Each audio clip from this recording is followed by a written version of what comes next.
Hello everyone, welcome back to Shruti Ajith Kumar blogs. ಇವತ್ತಿನ ಬ್ಲಾಗ್ಸಲ್ಲಿ ಏನಿದೆ ಅಂತ ಬನ್ನಿ ನೋಡೋಣ. ಆರೋ ಬಾಕ್ಸಿಗೆ ನಾನು ಪೂರಿ ಮಾಡಿದ್ದೆ. ಈ ಥರ ಕಟ್ ಮಾಡಿ ಅವನಿಗೆ ಹಾಕಿದ್ದೀನಿ, ಚಟ್ನಿ ಹಾಕಿದ್ದೀನಿ ಸ್ಮಾಲ್ ಬಾಕ್ಸಲ್ಲಿ. ಹಾಗೆ ಕುಕುಂಬರ್ ಕೂಡ ಕಟ್ ಮಾಡಿ ಹಾಕಿದ್ದೀನಿ. ಆಮೇಲೆ ಅವರು ಸ್ಕೂಲಲ್ಲಿ ಅದು ಆ್ಯನ್ವಲ್ಲಿನ ಮುಗಿಯೋಕ್ಕೆ ಬಂತಲ್ಲ ಸ್ಕೂಲು, ಅವ್ರಿಗೆ ಗ್ರೂಪ್ ಫೋಟೋ ತೆಗಿತಾರೆ ಕ್ಲಾಸ್ದು. ಅದಕ್ಕೆ ಅಮೌಂಟ್ ಕೊಡೋಕೆ ಹೇಳಿದ್ರು. ಆ ಥರ ನಾನೇ ಮನೇಲಿ ಈ ಥರ ಒಂದು ಪೇಪರಲ್ಲಿ ಪ್ಯಾಕ್ ಮಾಡಿ ಕಳಿಸಿದ್ದೆ, ಆ್ಯನ್ವಲ್ ಅಪ್ ಇರಲಿಲ್ಲ. ಆಮೇಲೆ ಕಾಫಿ ಕೂಡ ಕುಡಿದೆ ನಾನು. ಪಾತ್ರೆ ನೋಡಿ ಇನ್ನಿಷ್ಟಿದೆ, ಪಾತ್ರೆ ವಾಶ್ ಮಾಡಬೇಕಿನ್ನು. ಆರವ್ದು ಫ್ರೆಂಡ್ದು ಬರ್ಡೇ ಇತ್ತು, ಹಾಗೆ ಅವ್ರಿಗೆ ಅಂತ ನಾನು ಬ್ಲಿಂಕಿಟ್ಟಲ್ಲಿ ಬುಕ್ ಮಾಡಿದೆ, ಹೊರಗಡೆ ಹೋಗೋಕ್ಕಾಗಲ್ಲ ಅಂತ ಹೇಳಿ. ಈ ಥರದ್ದು ಇದು ಲೈಟ್ ಆನ್ ಆಗುತ್ತೆ, ಈ ಥರದ್ದು ಬಂದಿತ್ತು. ಅದನ್ನು ನೋಡಿಬಿಟ್ಟು ಅವನು ಏನಂತ ಅಂದರೆ ನನಗೂ ಬೇಕು, ಅದನ್ನು ಕೊಡೋಕ್ಕೆ ರೆಡಿ ಇರಲಿಲ್ಲ, ಇದು ನನಗೆ ಬೇಕು ಅಂತ ಹಿಡ್ಕೊಂಡು ಒಳಗೆ ಸ್ಟಾರ್ಟ್ ಮಾಡ್ದೆ. ನಾನು ಮತ್ತೆ ಇನ್ನು ಬ್ಲಿಂಕಿಟಲ್ಲಿ ಮತ್ತೆ ಬುಕ್ ಮಾಡಿದೆ ಒನ್ ಮೋರ್ ಸೇಮ್ ಅದೇ ಥರದ್ದು. ಸೊ ಅವ್ನಿಗೊಂದು ಒಂದು ಫ್ರೆಂಡ್ಗೊಂದು ಅಂತ. ಹಾಗಾಗಿ ಎಲ್ಲ ಯಾರು ಬರ್ಡೇ ಬಂದರೂ ಈಗ ಯಾರ್ಯಾರು ಬುಕ್ ಮಾಡಿದ್ರೆ ನನಗೆ ಬೇಕು ಅಂತ ಹೇಳ್ಕೊಂಡು ಕೂತ್ಕೊಂಡ್ಬಿಡ್ತಾನೆ. ಅವ್ರಿಗೆ ಕೊಡೋಕ್ಕೆ ರೆಡಿ ಇರಲ್ಲ ಅವನು. ಆಲ್ಮೋಸ್ಟ್ ಎರಡೆರಡು ತರಿಸೋದು ನಾನು, ಈ ಸರಿ ಒಂದು ತರಿಸಿದ್ದೆ. ಹಾಗಾಗಿ ಅವ್ನು ನಂಗೆ ಬೇಕು ಅಂತ ಜಗಳ ಮಾಡ್ದೆ. ಸೊ ಮತ್ತೆ ಇನ್ನೊಂದು ಸೇಮ್ ತರಿಸಿದ್ದೀನಿ, ಎರಡು ಇದೆ ನೋಡಿ, ತೋರಿಸ್ತೀನಿ ಯಾವ ಥರ ಇದೆ ಅಂತ ಇದು ಹೇಳಿ. ಚೆನ್ನಾಗಿದೆ ನೋಡೋಕ್ಕೆ, ಕಲರ್ ಚೇಂಜ್ ಆಗುತ್ತೆ, ಸಖತ್ತಾಗಿದೆ ನೋಡೋಕ್ಕೆ. ಯಾವಾಗಲೂ ಅಷ್ಟೇ, ಯಾರಿಗಾರು ತರಿಸ್ರಿ ನನಗೆ ಬೇಕು ಬೇಕು ಅಂತ ಜಗಳನೇ ಒಂದು. ಅದಕ್ಕೆ ಈ ಥರ ಕೇಬಲ್ ಕೊಟ್ಟಿದ್ದಾರೆ, ಚಾರ್ಜಿಂಗ್ ಇದು ಶೆಲ್ಲಲ್ಲ, ಚಾರ್ಜ್ ಮಾಡೋದು. ಈ ಥರ ಇದ್ರೇ ಬೆಟರ್, ಚಾರ್ಜ್ ಮಾಡೋದೆಲ್ಲ. ಶೆಲ್ಲಲ್ಲ ಅಂದರೆ ಬೇಗ ಬೇಗ ಹಾಳಾಗುತ್ತೆ, ಎಷ್ಟಂತ ಶೆಲ್ ತರೋಕ್ಕಾಗುತ್ತೆ. ಈ ಥರ ಚಾರ್ಜಬಲ್ ಇದ್ದರೆ ತುಂಬ ಒಳ್ಳೆಯದು ಯೂಸ್ ಮಾಡೋಕ್ಕೆ. ಮನೆ ಚಾರ್ಜ್ ಹಾಕ್ಬೋದು ಖಾಲಿ ಆದರೆ. ಶೆಲ್ಲೆಲ್ಲ ತುಂಬ ಅದಕ್ಕೆ ಇನ್ವೆಸ್ಟ್ ಮಾಡೋಕ್ಕಾಗೋದೇ ಇಲ್ಲ. ನೋಡಿ ಯಾವ ಥರ ಇದೆ ಅಂತ. ಇದು ಫುಲ್ಲು ಏನಂತಾರೆ ರಬ್ಬರ್, ಇದು ಫುಲ್ ರಬ್ಬರ್ದಿರೋದು. ನೋಡೋಕ್ಕೆ ತುಂಬ ಕ್ಯೂಟಾಗಿದೆ ಇದು. ನೋಡಿ ಯಾವ ಥರ ಚೆನ್ನಾಗಿದೆ ಅಂತ. ಇಲ್ಲಿ ಹಿಂದೆಗಡೆ ಬಟನ್ ಕೊಟ್ಟಿದ್ದಾರೆ ಈ ಥರ, ಇದನ್ನು ಪ್ರೆಸ್ ಮಾಡಿದ್ರೆ ಇದು ಆನ್ ಆಗುತ್ತೆ. ಆಮೇಲೆ ಇದು ಜಸ್ಟ್ ಟ್ಯಾಪ್ ಮಾಡಿದ್ರೆ ಕಲರ್ ಚೇಂಜ್ ಆಗುತ್ತೆ. ನೋಡಿ ಟ್ಯಾಪ್ ಮಾಡಬೇಕು. ಕೆಲವರೆಲ್ಲ ಮೇಲೆಗಡೆ ಹೊಡಿತಾರೆ, ಅದು ಮೇಲ್ಗಡೆಯಿಂದ ಹೊಡಿಬಾರ್ದು, ಹೊಡೆದ್ರೆ ಅದು ಬೇಗ ಹಾಳಾಗಿಬಿಡುತ್ತೆ. ಈ ಥರ ನಿಧಾನಕ್ಕೆ ಟ್ಯಾಪ್ ಮಾಡಿದ್ರೆ ಕಲರ್ ಚೇಂಜ್ ಆಗುತ್ತೆ ಆರಾಮಾಗಿ. ನೋಡಿ ಈ ಥರ ನೀಟಾಗಿ ಚೆನ್ನಾಗಿ ಯೂಸ್ ಮಾಡಿದ್ರೆ ತುಂಬ ದಿವಸದವರೆಗೆ ಬರುತ್ತೆ ಎಲ್ಲನೂ. ನೋಡಿ ಯಾವ ಥರ ಕಲರ್ ಚೇಂಜ್ ಆಗಿದೆ, ತುಂಬ ಚೆನ್ನಾಗಿದೆ. ಆಮೇಲೆ ಒಂದ್ಸರಿ ಟ್ಯಾಪ್ ಮಾಡಿಬಿಟ್ರೆ ಆಟೋಮೆಟಿಕ್ ಕಲರ್ ಚೇಂಜ್ ತಾನೇ ಚೇಂಜ್ ಆಗ್ತಾ ಇರುತ್ತೆ. ನಾವು ಮಾಡಿದ್ರೆ ಹಂಗೆ ಒನ್ ಬೈ ಒನ್ ಬರ್ತಾ ಇರುತ್ತೆ. ನೋಡಿ ಎಷ್ಟು ಚೆನ್ನಾಗಿದೆ ಅಂತ. ಇದು ನೋಡಿ ವೈಲೆಟ್ ಕಲರ್ ಸಖತ್ತಾಗಿದೆ, ನನಗೂ ಇಷ್ಟ ಆಯಿತು. ಹಾಗೆ ಅವನಿಗೂ ಕೂಡ ಇಷ್ಟ ಆಗಿರೋದ್ರಿಂದನೇ ಅವ್ನು ಕೊಡಲಿಲ್ಲ. ಸಖತ್ತಾಗಿದೆ ನೋಡಿ ಎಷ್ಟು ಚೆನ್ನಾಗಿದೆ ಅಂತ. ಹಾಗಾಗಿ ಇರಲಿ ಅಂತ ಮತ್ತೆ ನಾನು ಕೂಡ ತರಿಸ್ದೆ. ಆಮೇಲೆ ನೆಕ್ಸ್ಟ್ ಅವ್ನು ಕೂಡ ಬರ್ಡೇ ಇದೆ, ಆರೋದು ಬರ್ಡೇ ಇದೆ. ಅವನು ಫುಲ್ ವೇಟಿಂಗಲ್ಲಿದ್ದಾನೆ, ನನ್ನ ಬರ್ಡೇ ಯಾವಾಗ ಆಗುತ್ತೆ ಅಂತ. ಈಗ 2-3 ತಿಂಗಳಿಂದ ಕೇಳ್ತಾನೆ ಇದ್ದಾನೆ, ಯಾರ್ದಾದ್ರು ಬರ್ಡೇ ಆದರೆ ಸಾಕು, ನನ್ನ ಬರ್ಡೇ ಯಾವಾಗ ಬರುತ್ತೆ ಅಂತ. ನೆಕ್ಸ್ಟ್ ಇವ್ರು ಯಾವಾಗ ದೊಡ್ಡವನಾಗ್ತಾನೆ ಅಂತ ವೆಯ್ಟ್ ಮಾಡ್ತಾರೆ. ಯಾಕಂದರೆ ಈಗ ಬರ್ಡೇ ಆದ ತಕ್ಷಣ ಮತ್ತೆ ಕೇಳ್ತಾರೆ ನೆಕ್ಸ್ಟ್ ಮತ್ತೆ ಯಾವಾಗ ಬರುತ್ತೆ ಅಂತ. ಆ ಥರ ಇವನು ಬರ್ಡೇಗೆ ವೆಯ್ಟ್ ಮಾಡ್ತಾನೆ ಇದ್ದಾನೆ. ಈಗ ಇವನು ಬರ್ಡೇ ಇದೆಲ್ಲ, ಹಾಗೆ ನೆಕ್ಸ್ಟ್ ನಂದು ಯಾವಾಗಂತ ಫುಲ್ ವೆಯ್ಟಿಂಗಲ್ಲಿ. ನೋಡಿ ಯಾವ ಥರ ಕಾಣಿಸುತ್ತೆ ಚೆನ್ನಾಗಿ ಅಂತ. ಎರಡೂ ಜಸ್ಟ್ ಈ ಥರ ನಿಧಾನಕ್ಕೆ ಟ್ಯಾಪ್ ಮಾಡಿದ್ರೆ ಹಾಳಾಗಲ್ಲ, ಜಾಸ್ತಿ ಮಾಡಿದ್ರೆ ಹಾಳಾಗ್ಬೋದು. ನೋಡಿ ಈ ಥರ ಚೆನ್ನಾಗಿ ಬರುತ್ತೆ ಅಂತ. ಎರಡೂ ಸೇಮ್ ತರಿಸ್ಕೊಂಡಿದ್ದೀನಿ, ಅವನಿಗೊಂದು ಅಂತ. ಇವರು ಆ್ಯಕ್ಚುಲಿ ಇಬ್ಬರು ಬೆಸ್ಟ್ ಫ್ರೆಂಡ್ಸು, ಸಸ್ವಿನ್ ಹಾಗೆ ಯಾರು ಇವರಿಬ್ಬರು ಯಾವಾಗಲೂ ಫೈಟ್ ಮಾಡ್ಕೊಳ್ಳೋದು, ಹಾಗೆ ಅದೇ ಥರ ಫ್ರೆಂಡ್ಶಿಪ್ ಕೂಡ ಚೆನ್ನಾಗಿದೆ ಇಬ್ಬರದು. ಹಾಗಾಗಿ ಅವನಿಗೆ ಅಂತ ತರಿಸಿದ್ದೆ, ಇವ್ರು ನನಗೂ ಬೇಕು ಅಂತ. ಹಾಗಾಗಿ 2 ತರಿಸಿ ಇಟ್ಟಿದ್ದೀನಿ. ನೋಡಿ ಎಷ್ಟು ಚೆನ್ನಾಗಿದೆ ಅಂತ. ಎರಡೂ ಸೇಮು. ಈ ಶೋ ಪೀಸ್ ಥರ ಇಡೋಕ್ಕೆ ಚೆನ್ನಾಗಿರುತ್ತೆ. ಆಮೇಲೆ ನೈಟೆಲ್ಲ ಈ ಥರ ಆನ್ ಮಾಡಿಟ್ರೆ ಚೆನ್ನಾಗಿ ಕಾಣಿಸುತ್ತೆ ಇದು. ನೋಡಿ ಟೇಬಲ್ ಲ್ಯಾಂಪ್ ಇರುತ್ತಲ್ಲ ಆ ಥರ ಸಖತ್ತಾಗಿದೆ. ಸೊ ಈ ಒಂದು ಗಿಫ್ಟನ್ನ ಪ್ಯಾಕ್ ಮಾಡಿ ಇಟ್ಟಿದ್ದೀನಿ ನಾನು. ಈ ಒಂದು ಆರೋದು ಹೊರಗಡೆ ಇದೆ, ಒಂದು ಗಿಫ್ಟ್ ಪ್ಯಾಕ್ ಆಗಾಯಿತು. ಆಮೇಲೆ ಇನ್ನೊಂದೇನೆಂದರೆ ನನ್ನ ತಮ್ಮ ಕೂಡ ಒಂದು ಆರೋಗ್ಯ ಮುಂಚೆನೇ ಬರ್ಡೇ ಗಿಫ್ಟ್ ಅಂತ ಇದನ್ನು ತಂದು ಕೊಟ್ಟಿದ್ದ. ಅವನು ಅವತ್ತು ಬರೋಕ್ಕಾಗುತ್ತಾ ಇಲ್ವೋ ಅಂತ ಹೇಳಿಬಿಟ್ಟು. ನೋಡಿ ಕಾರ್ ಇದು ಯಾವ ಥರ ಇದೆ ಅಂತ, ಸಖತ್ತಾಗಿದೆ ಇದು. ರಿಮೋಟ್ ಕಂಟ್ರೋಲ್ ಕಾರು, ತುಂಬ ಸ್ಮಾಲ್ ಇದೆ. ಸೊ ಅಡ್ವಾನ್ಸ್ ಬರ್ಡೇ ಗಿಫ್ಟ್ ಸಿಕ್ಕಿದೆ ಆರೋಗ್ಯ. ತುಂಬ ಚೆನ್ನಾಗಿದೆ ನೋಡಿ, ಹೇಗೆ ಆರಾಮಾಗಿ ಇದು ಶೋ ಪೀಸ್ ಥರ ಶೋಕೇಸಲ್ಲಿ ಇಡ್ಬೋದು, ಆ ಥರ ಚೆನ್ನಾಗಿ ಪ್ಯಾಕ್ ಮಾಡಿ ಕೊಟ್ಟಿದ್ದಾರೆ. ಹಾಗೆ ಚೆನ್ನಾಗಿ ಕೂಡ ಉಡುತ್ತೆ. ನಾನು ಆಲ್ರೆಡಿ ಟ್ರೈ ಮಾಡಿ ಇಟ್ಟಿದ್ದೀನಿ ಮತ್ತೆ. ನೋಡಿ ಅದಕ್ಕೆ ವೀಲೆಲ್ಲ ಗಲೀಜಾಗಿಬಿಟ್ಟಿದೆ, ಚೆನ್ನಾಗಿ ಹೋಗುತ್ತೆ. ಇದು ಕೂಡ ಅಷ್ಟೇ, ಶೆಲ್ಲಲ್ಲ, ಚಾರ್ಜಬಲ್. ಯಾವುದೇ ಆಗಲಿ ಚಾರ್ಜಬಲ್ ಇರೋದು ತೊಗೊಂಡ್ರೆ ಬೆಟರ್. ಶೆಲ್ಲೆಲ್ಲ ಆದರೆ ಅದು ತುಂಬ ಕಷ್ಟ ಆಗುತ್ತೆ. ಶೆಲ್ಲೆಲ್ಲ ತಂದು ಹಾಕಿ ಅದು ತುಂಬ ಹೊತ್ತು ಹೋಗೋದು ಇಲ್ಲ. ಇದೆಲ್ಲ ಖಾಲಿ ಆದರೆ ಮತ್ತೆ ಚಾರ್ಜ್ ಹಾಕ್ಬೋದು, ಓಡಿಸ್ಬೋದು. ಈ ಥರನೇ ಬೆಟರು. ಸಖತ್ತಾಗಿದೆ. ಇದಕ್ಕೆ ಎಷ್ಟು 1,500 ಎಷ್ಟು ಅಂತೆ ತೊಗೊಂಬಂದಿದ್ದಾನೆ. ಫುಲ್ ಮೆಟಲ್ದಿರೋದು, ತುಂಬ ಸ್ಪೀಡಾಗಿ ಚೆನ್ನಾಗಿ ಹೋಗುತ್ತೆ. ನೋಡಿ ಎಷ್ಟು ಚೆನ್ನಾಗಿದೆ ಅಂತ ಗಾಡಿ. ಈಗ ಆಲ್ರೆಡಿ ನಾವು ಓಪನ್ ಮಾಡಿ ಇಟ್ಟಾಯ್ತು. ನಾನು ಹೇಳಿದೆ ಬರ್ಡೇ ದಿನ ಓಪನ್ ಮಾಡೋಣ ಅಂತ, ಅಂದರೆ ಅದು ಕೈಗೆ ಬಂದರೆ ಅವನಿಗೆ ತಡ್ಕೊಳಕ್ಕೆ ಆಗಲ್ಲ, ಹಾಗೆ ಓಪನ್ ಮಾಡಿಬಿಡ್ತಾನೆ, ಯಾವುದೂ ಇಡಲ್ಲ. ನೋಡಿ ಓಪನ್ ಮಾಡಿಬಿಟ್ಟಿದ್ದಾರೆ. ಸರಿ ತಗೋ ಅಂತ ಬಿಟ್ವಿ, ಯಾವಾಗ ಕೊಟ್ಟರೆ ಏನು ಅಂತ ಹೇಳಿ. ಹಾಗಾಗಿ ಓಪನ್ ಆಗಿದೆ, ಇದು ಅನ್ಬಾಕ್ಸಿಂಗ್ ಆಗೋಗಿದೆ. ನೋಡಿ ಯಾವ ಥರ ಇದೆ ಅಂತ. ಸಖತ್ತಾಗಿದೆ, ಇದು ತುಂಬ ಚೆನ್ನಾಗಿ ಓಡುತ್ತೆ, ದೊಡ್ಡವರು ಕೂಡ ಇಷ್ಟ ಆಗುತ್ತೆ. ಆ ಥರ ಚೆನ್ನಾಗಿ ಕಾಣಿಸುತ್ತೆ, ಲೈಟಿಂಗ್ ಇದೆ, ಎಲ್ಲನೂ ಇದೆ ಇದರಲ್ಲಿ. ವೀಲ್ಸು ಎಲ್ಲ ನೋಡಿ ಯಾವ ಥರ ಒಳ್ಳೆ ಸ್ಪೋರ್ಟ್ಸ್ ಕಾರ್ ಇರುತ್ತಲ್ಲ ಆ ಥರ ಇದೆ ಇದು. ರೇಸಿಂಗ್ ಎಲ್ಲ ಇರುತ್ತಲ್ಲ ಆ ಥರ, ಅದೇನೇ ಮೇ ಬಿ ಇದು, ನಂಗೆ ಗೊತ್ತಿಲ್ಲ ಕರೆಕ್ಟಾಗಿ. ಆಮೇಲೆ M5 ಮಾಲ್ ಹೋಗಿದ್ವಲ್ಲ ಮೊನ್ನೆ, ಅಲ್ಲಿ ಕೂಡ ಹೊರಗಡೆ ಸ್ಟಾಲ್ಸ್ಗಳು ಹಾಕಿರ್ತಾರಲ್ವ ಹೊರಗಡೆ, ಮಾಲಿಂದ ಹೊರಗಡೆ. ಆ ಥರದ್ರಲ್ಲಿ ಕೆಲವೊಂದು ಶೋ ಐಟಮ್ಸ್ ಎಲ್ಲ ಇದ್ವು, ಈ ಥರ ಟಾಯ್ಸ್ ಎಲ್ಲ ಇದ್ವು. ಇವು ಯಾರೋ ನೋಡಿಬಿಟ್ಟು ಇದನ್ನು ಒಂದು ಸೆಲೆಕ್ಟ್ ಮಾಡ್ಕೊಂಡ. ಬೆಡ್ ಲ್ಯಾಂಪ್ ಥರ ಇದೆ ಇದು, ವಿತ್ ಇದು ಟ್ರಕ್ಕ ಏನಂತ ಗೊತ್ತಿಲ್ಲ, ಅವ್ರನ್ನಲ್ಲಿ ಒಂದು ಗಾಡಿ ಇದೆ. ಇದನ್ನು ಈ ಥರ ಲೈಟ್ ಆನು ಆಫು, ಇದು ಕೂಡ ಚಾರ್ಜಬಲ್. ನಾನಿವಾಗ ಏನು ತೊಗೊಂಡ್ರು ಚಾರ್ಜಬಲ್ ಇರೋದೇ ತೊಗೋತೀನಿ. ಶೆಲ್ಲೆಲ್ಲ ಮುಂಚೆ ತೊಗೊಂಡು ಹೋಗ್ಬಿಟ್ಟಿದೆ ನನಗೆ. ಶೆಲ್ ತೊಗೊಂಬಂದು ಸುಸ್ತಾಗ್ಬಿಟ್ಟಿದ್ದೀನಿ ನಾನು. ಹಾಗಾಗಿ ಏನು ತೊಗೊಂಡ್ರು ಚಾರ್ಜಬಲ್ ಇರೋದು ಮಾತ್ರ ತೊಗೊಳ್ಳೋದು. ನೋಡಿ ಈ ಥರ ಇದು JCBನ ಏನೋ ಇದು, ಕೆಲವೊಂದು ಪಾರ್ಸಲ್ ಐಟಮ್ಸ್ಗಳೆಲ್ಲ ಹೆವಿ ಇರೋದನ್ನು ಹಿಂಗೆ ಲಿಫ್ಟ್ ಮಾಡ್ತಾರಲ್ಲ ಆ ಥರ ವೆಹಿಕಲ್ ಇದು, ಆ ಥರದ್ದಿದೆ. ಅಲ್ಲಿ ಫೋಲ್ಡ್ ಇದೆಯಲ್ಲ, ಅದು ಪೆನ್ ಹೋಲ್ಡ್ ಮಾಡೋದು. ಆಮೇಲೆ ಇನ್ನೊಂದು ಏನು ತೊಗೊಂಡೆ ಅಂತಂದರೆ, ಇದು ಮಿರರ್ ಇರುತ್ತಲ್ಲ, ಒಂದು ಬಿಗ್ ಒಂದು ಕಾಣಿಸುತ್ತೆ, ಆಮೇಲೆ ಇನ್ನೊಂದು ಸ್ಮಾಲ್ ಕರೆಕ್ಟ್ ಇರೋದು ಕಾಣಿಸುತ್ತಲ್ಲ ಆ ಥರ ಮಿರರು. ಅಂದರೆ ನನ್ನ ಹತ್ರ ಮೊದಲು ಇತ್ತು ಇದು, ಹಳೇದು. ಎಲ್ಲಿ ಅಂದರೆ ನಾನು ಯುರೋಪಲ್ಲಿ ತೊಗೊಂಡಿರೋದು, ಯುರೋಪ್ಗೆ ಹೋದಾಗ ಅಲ್ಲಿ ಒಂದು ತೊಗೊಂಡಿದ್ದು. ಸೊ ಮೆಮೊರೇಬಲ್ ಆಗಿ ಅದು ಇಟ್ಕೊಂಡಿದ್ದೆ. ಬಟ್ ಇವಾಗ ಅದು ಬಿದ್ದು ಎಲ್ಲ ಹಾಳಾಗಿ ಹೋಗ್ಬಿದ್ದೆ. ಹಾಗಾಗಿ ನನಗೆ ಇನ್ನೊಂದು ತೊಗೋಬೇಕಿತ್ತು, ನಾನು ಇದನ್ನು ತೊಗೊಂಬಂದೆ M5 ಮಾಲಲ್ಲಿ. ಸೊ ಇದು ತೊಗೊಂಡಿದ್ದೀನಲ್ಲ, ಈಗ ಹಳೇದನ್ನು ಇದನ್ನು ಬಿಡಬೇಕು. ಯಾಕಂದರೆ ಫುಲ್ ಹೋಗಿಬಿಟ್ಟಿದೆ ಅದು ಅಂಟ್ಕೊಂಡಿರೋದು ಕೂಡ ಎಲ್ಲ ಕಿತ್ಕೊಂಬಂದುಬಿಟ್ಟಿದೆ, ಮಿರರ್ ಎಲ್ಲನೂ ಪೂರ್ತಿ ಅಂದರೆ ಪೂರ್ತಿ ಹಾಳಾಗ್ಬಿಟ್ಟಿದೆ. ಆಲ್ಮೋಸ್ಟ್ ಯಾವಾಗ 2018 ತೊಗೊಂಡಿರೋದು ಇದು. ಸೊ ಇಲ್ಲಿವರೆಗೂ ಬಂತು. ಇದು ಮೆಮೊರೇಬಲ್ ಅಂತ ಇಟ್ಕೊಂಡಿದೆ, ಎಲ್ಲ ಲೋಗೋ ಎಲ್ಲ ಇತ್ತು ಯುರೋಪ್ದು, ಅದು ಎಲ್ಲನೂ ನೀಟಾಗಿ ಕೊಟ್ಟಿದ್ರಲ್ಲಿ ಏನೇನಿತ್ತು ಅಂತ. ಸೊ ಮೆಮೊರೇಬಲ್ ಆಗಿ ಇಟ್ಕೊಂಡಿದ್ದೆ, ಅಲ್ಲಿ ಹೋದಾಗ ತೊಗೊಂಡಿದ್ದು ಅಂತ ಹೇಳಿ ನೆನಪಲ್ಲಿರಲಿ ಅಂತ. ನೋಡಿ ಯಾವ ಥರ ಫುಲ್ಲು ಓಪನ್ ಆಗಿದೆ ಅಂತ. ಸೊ ಎಲ್ಲರೂ ಸಿಕ್ಕರೆ ತೊಗೋಬೇಕು ಅಂತ ವೆಯ್ಟ್ ಮಾಡ್ತಿದ್ದೆ, ಅಲ್ಲಿ ನನಗೆ ಕಾಣಿಸ್ಬಿಡ್ತು. ಹಾಗಾಗಿ ತೊಗೊಂಬಿಡೋಣ ಅಂತ ತೊಗೊಂಬಿಟ್ಟೆ. ಯಾಕಂದರೆ ನನಗೆ ಅದು ಬೇಕೇ ಬೇಕು, ಯಾವಾಗಲೂ ಇಟ್ಕೊಂಡಿರ್ತೀನಿ ಪರ್ಸಲ್ಲಿ. ಹಾಗಾಗಿ ಅದನ್ನು ಎಕ್ಸ್ಚೇಂಜ್ ಮಾಡೋಣ ಅಂತ ತಗೊಂಡೆ, ಸಿಕ್ತು ಅಂತ ಹೇಳಿ. ಆಮೇಲೆ ಕ್ಲಾಸಿಗೆ ಕಳಿಸಿದ್ದೀನಿ, ಕರ್ಕೊಂಬರೋ ಟೈಮ್ ಆಗಿದೆ, ಹೋಗಿ ಕರ್ಕೊಂಬರ್ತೀನಿ. ಹೋಗಿ ಬಂದು ಇವಾಗ ಬರ್ಡೇ ಸೆಲೆಬ್ರೇಷನ್ ಸ್ಟಾರ್ಟ್ ಆಗಿದೆ ಅವನ ಫ್ರೆಂಡ್ದು. 7 ಇಯರ್ಸ್ ಕಂಪ್ಲೀಟ್ ಆಯಿತು, ಇನ್ನು 8 ಇಯರ್ಸ್ ಸ್ಟಾರ್ಟ್ ಒಂದು. ಇವನಿಗೆ 6 ಕಂಪ್ಲೀಟ್ ಆಗುತ್ತೆ, 7 ಸ್ಟಾರ್ಟ್ ಆಗುತ್ತೆ. ಸೊ ಬರ್ಡೇಗೆ ಹೋಗಿ ಎಲ್ಲ ಸೆಲೆಬ್ರೇಷನ್ ಎಲ್ಲ ಮುಗಿಸ್ಕೊಂಡು ಬಂದ್ವಿ. ಮಕ್ಕಳಿಗೆ ಬರ್ಡೇ ಸೆಲೆಬ್ರೇಷನ್ ಅಂದರೆ ಅದೊಂಥರ ಖುಷಿನೇ ಬೇರೆ. ಸ್ವಲ್ಪ ದೊಡ್ಡವರಾಗೋವರೆಗೂ ಆಮೇಲೆ ಏನಿರಲ್ಲ ಅವ್ರಿಗೆ. ಸದ್ಯಕ್ಕೆ ಸಣ್ಣ ಮಕ್ಕಳೆಲ್ಲ ಎಲ್ಲರಿಗೂ ಅಷ್ಟೇ ಅಲ್ವಾ.